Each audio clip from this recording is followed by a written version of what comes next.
بسم اللہ وَأَمَّا الْكُوفِيُّونَ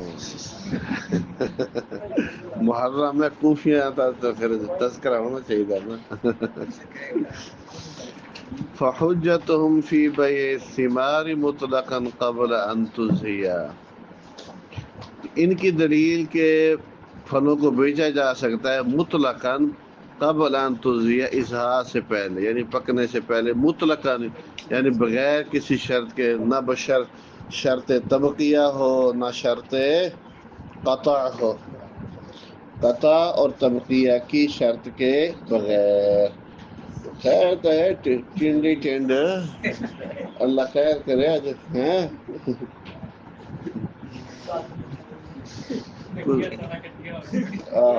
تو سیدھا پوٹھا کام تو نہیں کیتا.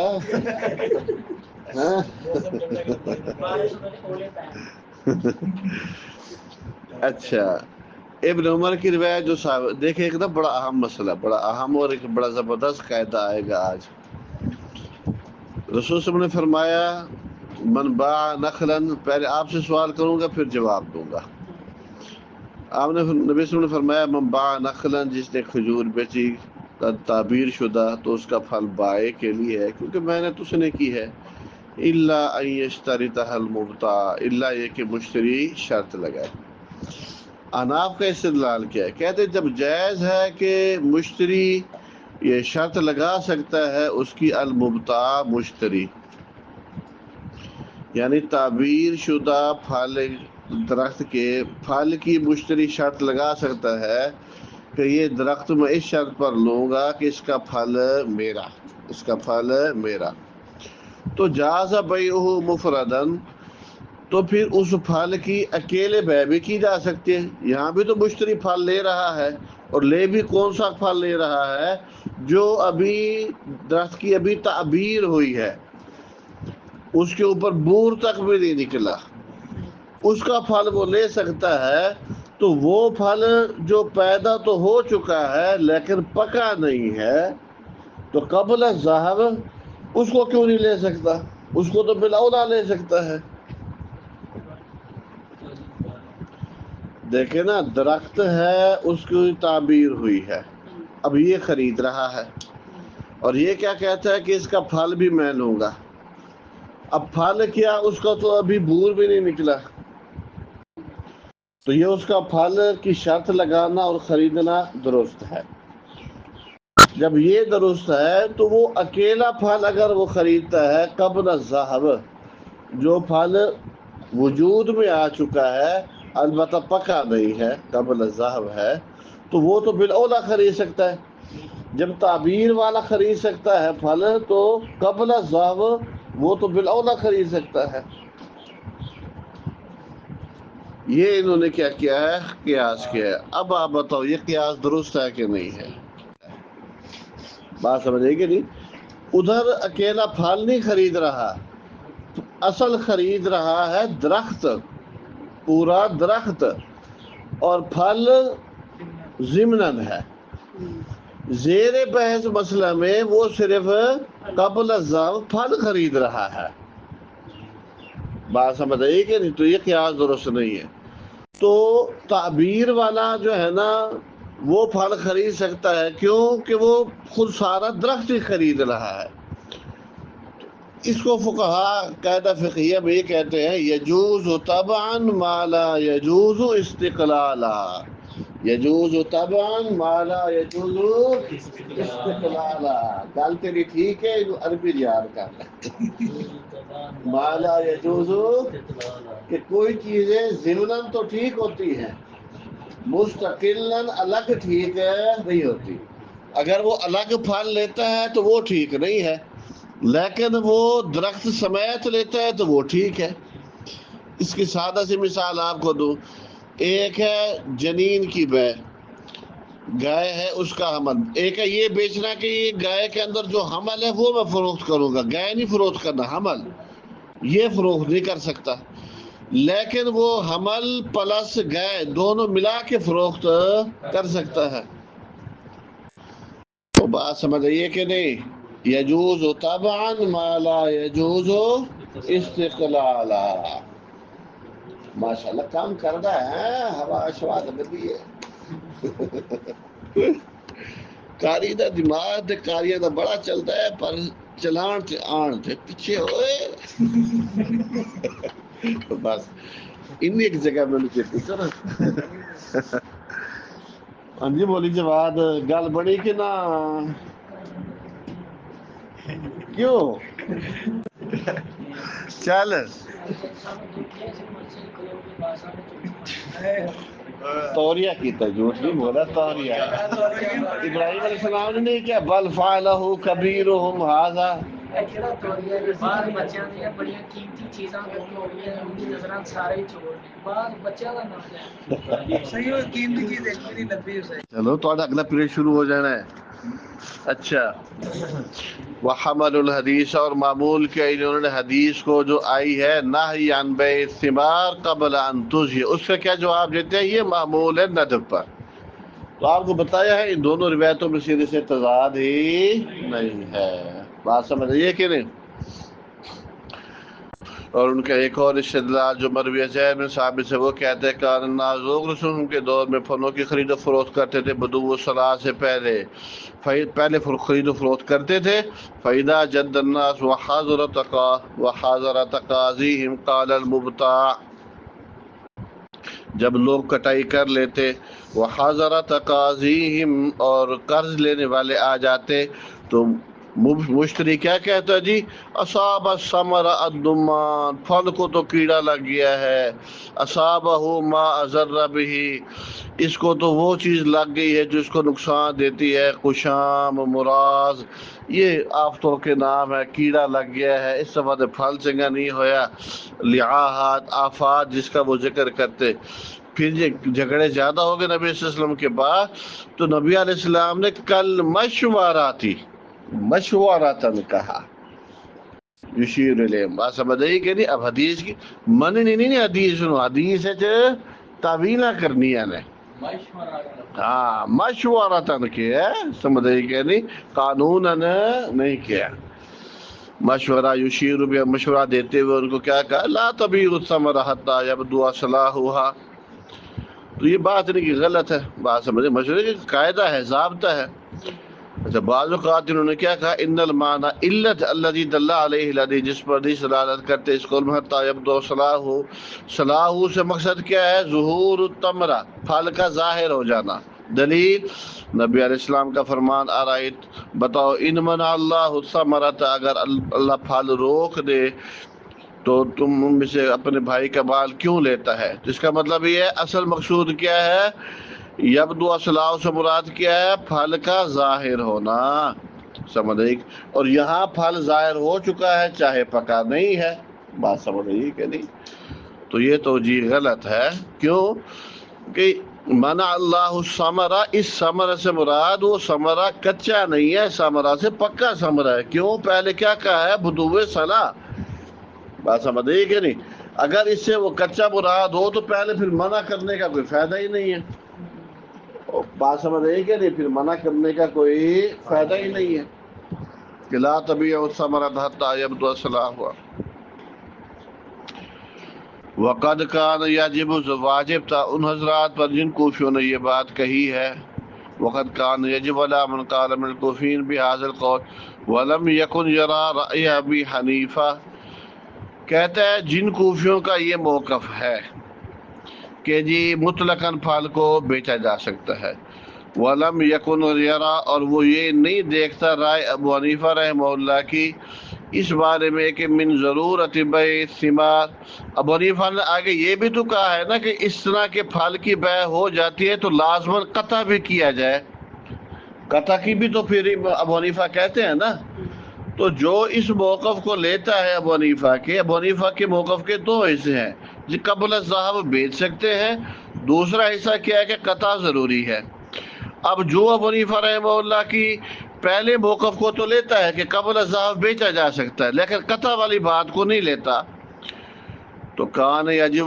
تو کیا ہے لازم تھا اس پر کیا لازم تھا این یجیزا یہ کان یجب کا جو ہے نا یہ بن جائے گا مفعول. واجب کیا تھا کہ وہ پھر جائز قرار دے پھل کے بیچنے کو بدو صلاح سے پہلے باقی کے شرط کے ساتھ.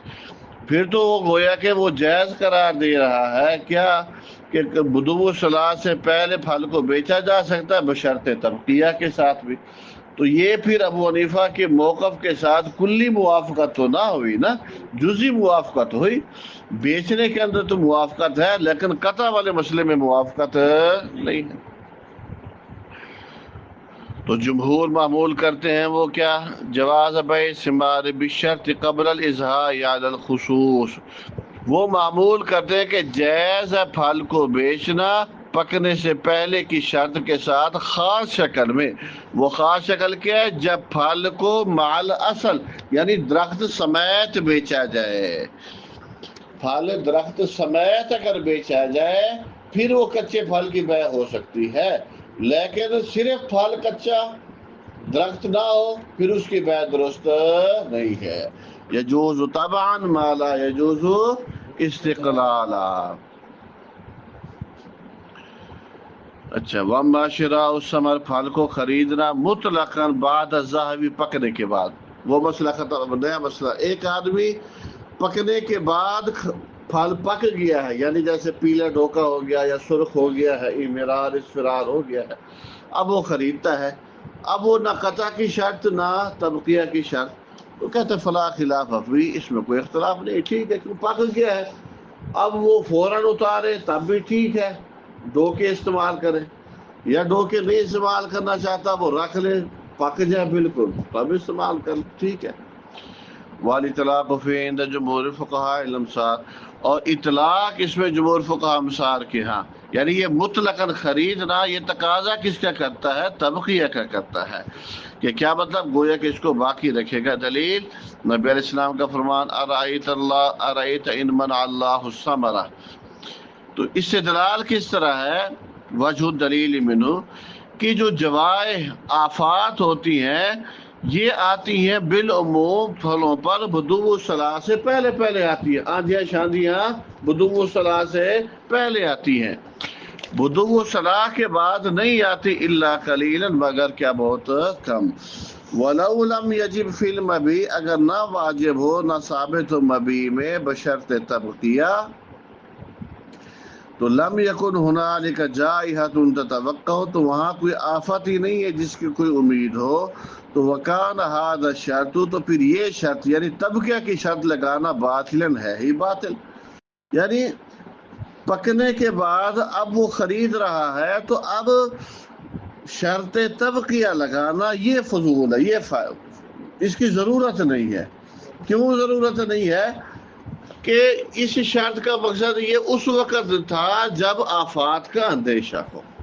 اب تو کوئی آفت شافت کا اندیشہ ہی نہیں ہے، ختم ہو گیا ہے، سمجھ رہے کہ نہیں. تو اب تبقیہ کی شرط لگانے کا کوئی فائدہ ہی نہیں ہے. اس لیے اس نے اگر مطلقاً خرید لیا ہے فوراً کاٹ لے تب بھی ٹھیک ہے، دیر کے ساتھ کاٹے تب بھی ٹھیک ہے. فوراً نہ کاٹنا، باقی رکھنا، یعنی دیر سے کاٹنا. وَأَمَّا الْحَنَفِيَّةُ، اور جو احناف ہے، فَلَا يَجُوزُ عِندَهُمْ بَيْعُ الثَّمَرِ، نہیں ہے جائز ان کی ہاں پھل بیچنا بشرط تبقیہ. یہ کہتا ہے تبقیہ والی شرط کے ساتھ یہ جب بھی لینا ہے فوراً قطع کرنا ہے. والاطلاق، اور جو مطلق ان کے ہاں ہے، کیا مطلب، مطلقاً کوئی بیع کرتا ہے یا شراء کرتا ہے جیسا کہ ہم نے کہا، وہ معمول کرتے ہیں قطع پر. لیکن کہتے ہیں یہ حدیث کے مفہوم کے کیا ہے، خلاف ہے. وحجت ان کے دلیل ان نفس بیع شیء، یہ جی قطع کی شرط کیوں لگاتے ہیں کہ قبل الذهب خریدے تب بھی فوراً اتارے، بعد الذهب خریدے تب بھی فوراً اتارے. یہ شرط کیوں لگاتے ہیں؟ ان کے دلیل یہ خود چیز کا بیچنا یہ تقاضا کرتا ہے اس کے سپرد کرنے کا. کہتے ہیں جب خرید لیا ہے تو سپردگی، اور سپردگی کا مطلب کیا، اس کو اتارے. بھئی یہ بات نہیں ہے، ٹھیک ہے سپرد تو ہو گیا ہے لیکن سپردگی ہر چیز کی اپنے اعتبار سے ہوتی ہے. ٹھیک ہے وہ پک گیا ہے لیکن وہ اس کے ابھی جو ہے نا وہ آم کے انتظار کرتا ہے. ٹھیک ہے، جب مزید اچھی شکل اختیار کرے گی تو میں پھر اتاروں گا. سمجھے کہ نہیں؟ تو اس میں کیا حرج ہے؟ کہتے ہیں وَإِلَّا اگر فوراً سپردگی نہ ہو تو لاحقہ الغرر، تو اس کے اندر غرر آ جائے گا. اسی لیے کہتے نہیں ہے جائز کہ بیچا جائے آیان یعنی معین چیز الی اجل، ادھار کے لیے. کہتے دیکھو معین چیز ادھار پر بیچنا ٹھیک نہیں ہے. کیا مطلب؟ مثال کے طور پر میرے پاس موبائل ہے، تو میں کہوں جی یہ موبائل میں نے آپ کو اتنے میں بیچ دیا ہے، سمجھے کہ نہیں، لیکن میں ایک ہفتے بعد آپ کو سپورٹ کروں گا، تو یہ ٹھیک نہیں ہے. کیوں؟ جب سودا ہو رہا ہے اس وقت موبائل کی کنڈیشن اور ہے، ہفتے کے بعد کوئی اونچ نیچ بھی ہو سکتی ہے، سمجھے کہ نہیں. تو متعین چیز کے اندر سپردگی فوراً ہوتی ہے. متعین چیز میں استدلال کیا ہے؟ متعین چیز میں سپردگی فوراً. سلم میں چیز متعین نہیں ہوتی، وہ موصوفاً ہوتی ہے، تو وہاں سپردگی تاخیر سے ہو سکتی ہے، لیکن متعین کے اندر سپردگی فوراً. تو جب یہ باغ لے لیا ہے بعد الذہب، تو پھر یہاں پر بھی فوراً سپردگی کیا ہے؟ ضروری ہے. یہ ابو حنیفہ کی دلیل ہے. بات سمجھ آئیے کہ نہیں؟